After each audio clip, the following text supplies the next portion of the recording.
deegaanka Soomaalida oo ah deegaanka labaad ee dalkan Itoobiya ugu ballaaran lehna dhul khayreed aad u baaxad weyn muddo badan deegaanka dadka u dhashay kama aynay faa'iideysan jirin khayraadkani ee bakumanaystay xukuumadda oo ka duulaysa in bulshadeeda reer guuraaga ah ay ka dhigto bulsho degan helana horumarada aasaasiga waxbarashada caafimaadka biyaha iyo beeraha ayaa waxa ay u sameysay barnaamij loogu magac daray xoolo dhaqato beeraley oo xukuumadda ku guuleysatay shacabkuna ay ka faa'iideysteen beertan aan dhex taagnahay oo lagu magacaabo ama ay leeyihiin iskaashatada Al Nasri waxay ku taallaa tuulada Calooley oo ka tirsan degmada Doolabay beertani Al Nasri ayaa waxa ay ka mid tahay beeraha sida wanaagsan uga faa'iideystay barnaamijka dejinta gudoomiyaha degmada Doolabay mudane Cabdi Muuse oo ay ku wehelinayeen qaar ka mid ah mas'uuliyiinta maamulka degmada Doolabay ayaa waxa ay soo kormeereen goobaha ay ka socoto dib u dejinta gaar ahaan beertani Al Nasri gudoomiyaha warbaahinta deegaanka Soomaalida la hadlayay ayaa waxa uu cadeeyay in beertani iyo beero kale oo kamid ah oo ku yaala degmadani Doolabay in ay ka faa'iideysteen barnaamijka dejinta beertan dhex joogna waxa weeyaan waa dib u dejinta run ahaan marka deegtaan istaraatiijiga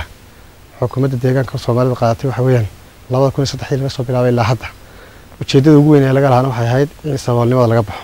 oo in dhulka la beerto oo magarasa dadku ay intay dadkii xoolo dhaqatada ahaa reer guuraaga in laga dhigo xoolo dhaqato beeraleydaasi in ay dhulka wax kala soo baxaan oo dhulka tabcado taas oo maanta natiijo weyn laga keenay degmada Doolabay 2003 ilaa hadda qoysas kala dejiyay 19,000 oo qoys ayaa ilaa hadda degan oo si rasmi ah u degan oo dhulka tabcanaya oo kala soo baxay noocyada kala duwan ee dalagyada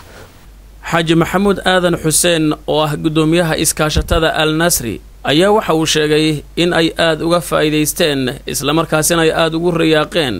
barnaamijkani dejinta marka hore waxaan dadka xoolo dhaqatada waa meelo badan ay aadaan way guurguuraan dhibaato badan ayaa ka jirta hadda waxaan ka faa'iideysanay 2003 تفاصيل أما مصر بلانكي يعني بيرليد لو سمي ولا سو ديبودجنت لو سمي وحبا ما كفايدني مطر وين بانولك يعني أول حوجة هنا هالميل ما هين ميل بدن نوالبا اسكو سو شقيسين جرين هذا هالميل بانسكوجي ماني بيرها يان طبعا بيرها فايدة بدن بانكلنا محمد حسن حاشي تلفزيون كعالمي ESTV beerta Al Nasri oo ku taala qabalaha Calooley oo ka tirsan degmada Doolabay